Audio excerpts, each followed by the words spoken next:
जय श्री महाकाल, जय बाबा साहेब। सुप्रभात। मैं विनय आर्य आपका स्वागत करता हूं हमारे YouTube चैनल बाबा साहेब से अरोमा थेरेपी में। इस वीडियो में हम हमारा जो मिशन है, हमारी जो सोच है, उसके बारे में आपको जानकारी देना चाह रहे हैं, क्योंकि पिछले वीडियोस को देख के काफ़ी सारे लोग धन्यवाद प्रेषित कर रहे हैं। तो हम हमारा मिशन भी बताना चाहते हैं कि बाबा साहेब ने ये अरोमा थेरेपी पे क्यों काम किया था और आज हम उसे आगे क्यों बढ़ा रहे हैं। बाबा साहेब के अरोमा थेरेपी परिवार में हम मानते हैं कि भगवान शिव का प्रचुर जीवन 7 प्रमुख क्षेत्रों से बना है और हमें उनमें से प्रत्येक की देखभाल करने का प्रयास करने की आवश्यकता है, जिसे हम पवित्र स्वास्थ्य कहते हैं। तो फिर से दोहराता हूँ, बाबा साहेब के अरोमा थेरेपी परिवार में हम मानते हैं कि भगवान शिव का प्रचुर जीवन 7 प्रमुख क्षेत्रों से बना है और हमें उनमें से प्रत्येक की देखभाल करने का प्रयास करने की आवश्यकता है, जिसे हम पवित्र स्वास्थ्य कहते हैं। तो उस पवित्र स्वास्थ्य को हम कैसे बनाएं, या साहेब ने जो नाम दिया था पवित्र स्वास्थ्य, हम उसको कैसे बनाएं। तो ये जो दिव्य उद्देश्य के साथ हम रहने की बात कर रहे हैं, यहाँ पर 7 क्षेत्रों में भगवान शिव ने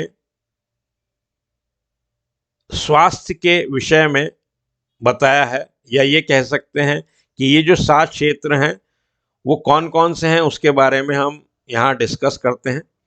पहला जो क्षेत्र है वो आध्यात्मिक स्वास्थ्य है। आध्यात्मिक स्वास्थ्य में एक उद्देश्यपूर्ण जीवन, उत्थान और मनुष्य के विभिन्न आयामों और क्षमताओं का वास्तवीकरण शामिल है। आध्यात्मिक स्वास्थ्य मानव जीवन के शारीरिक, मनोवैज्ञानिक और सामाजिक पहलुओं के बीच संतुलन बनाता है।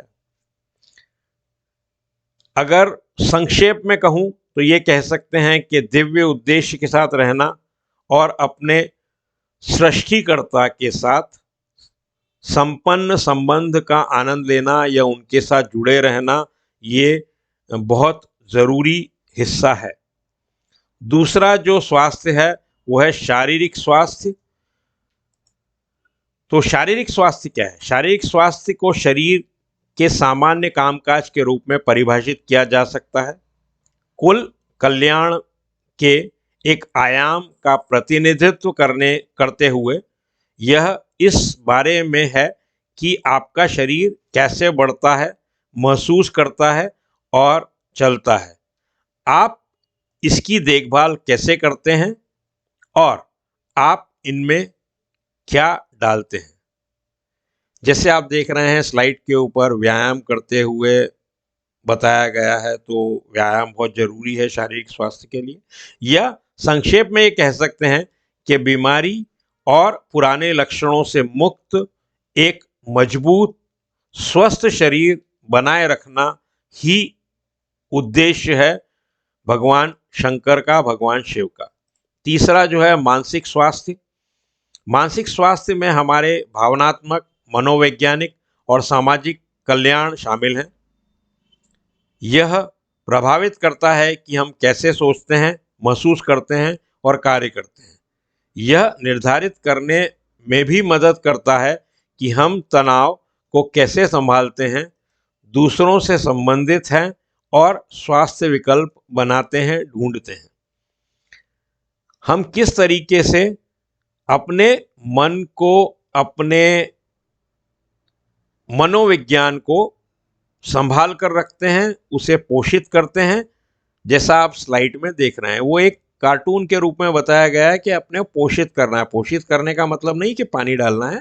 पोषण अलग अलग आध्यात्मिक तरीकों से किया जा सकता है, या संक्षेप में अपन ये कह सकते हैं कि बौद्धिक रूप से स्वस्थ होना और भगवान को मानना, या जिनको हम मानते हैं, जिनको हम जानते हैं, उनकी भक्ति करना, उस भक्ति में लीन रहना, वो मानसिक स्वास्थ्य का परिचायक है। अगला जो चौथा है वो भावनात्मक स्वास्थ्य है। भावनात्मक स्वास्थ्य इस बारे में है कि हम कैसे सोचते हैं और महसूस करते हैं।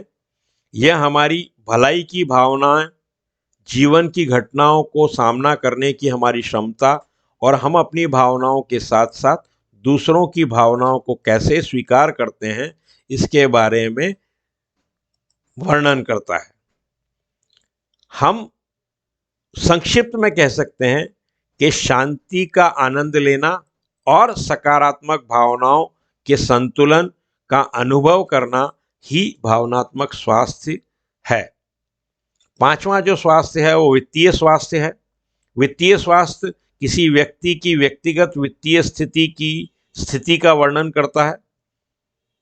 इसके आयामों में बचत, सेवानिवृत्ति योजना और निश्चित या गैर विवेकाधीन खर्च या खर्चों की जानकारी वाली आय शामिल होती है। संक्षिप्त में ये कह सकते हैं कि आपकी ज़रूरत की पूरी व्यवस्था होना या आपकी ज़रूरत को पूरा करना, कर्जे में न रहना और बड़े दाता होने के लिए अतिरिक्त धन का संचय करना जिससे आप दूसरों की भी मदद कर सकें, वही वित्तीय स्वास्थ्य में आता है। छठा जो स्वास्थ्य है वो व्यावसायिक स्वास्थ्य है। व्यावसायिक स्वास्थ्य सर्वाधिक स्वास्थ्य के काम का एक क्षेत्र है जो सभी व्यवसायों में श्रमिकों के शारीरिक, मानसिक और सामाजिक कल्याण की उच्चतम डिग्री को बढ़ावा देने और बनाए रखने के लिए है। संक्षेप में ये कह सकते हैं कि उद्देश्य खोजना और वास्तव में अपने हाथों के काम करने का आनंद लेना, या जो काम आप कर रहे हैं, जो भी काम कर रहे हैं उसमें आप आनंद लीजिए। वो आनंद अगर आप लेंगे तो आपको संतुष्टि मिलेगी और वो व्यावसायिक स्वास्थ्य को बढ़ाएगा। अगला जो सातवां स्वास्थ्य है या अंतिम स्वास्थ्य है वो है सामाजिक स्वास्थ्य। सामाजिक स्वास्थ्य को दूसरों के साथ संतोषजनक पारस्परिक संबंध बनाने की क्षमता के रूप में परिभाषित किया जा सकता है, जो सकारात्मक संबंध बनाने में सक्षम हो और विभिन्न सामाजिक परिस्थितियों में अनुकूल या अनुकलन करने और संबंधित स्थिति के अनुसार उचित रूप से कार्य करने की क्षमता प्राप्त कर ले और उसे सामाजिक रूप से स्वस्थ व्यक्ति कहा जा सकता है। जैसा आप स्लाइड में देख सकते हैं कि डिस्कशन से किस तरीके से एक सोशल ग्रुप है, कुछ लोग बैठे हुए हैं जो आपस में डिस्कस करके, आपस में वार्तालाप करके जो सकारात्मक संबंध है उसको बना रहे हैं। या संक्षेप में कह सकते हैं कि दैनिक आधार पर गहरे पारंपरिक रूप से लाभकारी संबंधों को बढ़ावा देना ही स्वास्थ्य का एक हिस्सा है जो सामाजिक स्वास्थ्य है। तो आप लोगों का बहुत बहुत धन्यवाद जो आपने इस वीडियो को देखा। दूसरों को भी इसके बारे में बताइए और जो भी आपके प्रश्न हैं उन प्रश्नों को इस जो वीडियो है उसके पहले स्लाइड के ऊपर ईमेल आईडी जो दिए हुए हैं उनके ऊपर आप मेल कर सकते हैं। हम तुरंत आपको उसका जवाब देंगे। और बहुत बहुत धन्यवाद आपका जो आपने इस वीडियो को सुना, समझा। दूसरों तक भी इसकी जानकारी दीजिए और केवल मन से ही स्वस्थ मत रहिए, तन से ही स्वस्थ मत रहिए। आप सामाजिक स्वास्थ्य का भी ध्यान रखें, व्यावसायिक स्वास्थ्य का भी ध्यान रखें, वित्तीय स्वास्थ्य का भी ध्यान रखें, भावनात्मक स्वास्थ्य का भी ध्यान रखें, मानसिक स्वास्थ्य का भी ध्यान रखें, आध्यात्मिक स्वास्थ्य का भी ध्यान रखें और शारीरिक स्वास्थ्य का ध्यान रखना तो अति आवश्यक है। तो बहुत बहुत धन्यवाद आपका। हम अगले वीडियो में मिलेंगे, तब तक अपना ध्यान रखिएगा। जय श्री महाकाल, जय बाबा साहेब।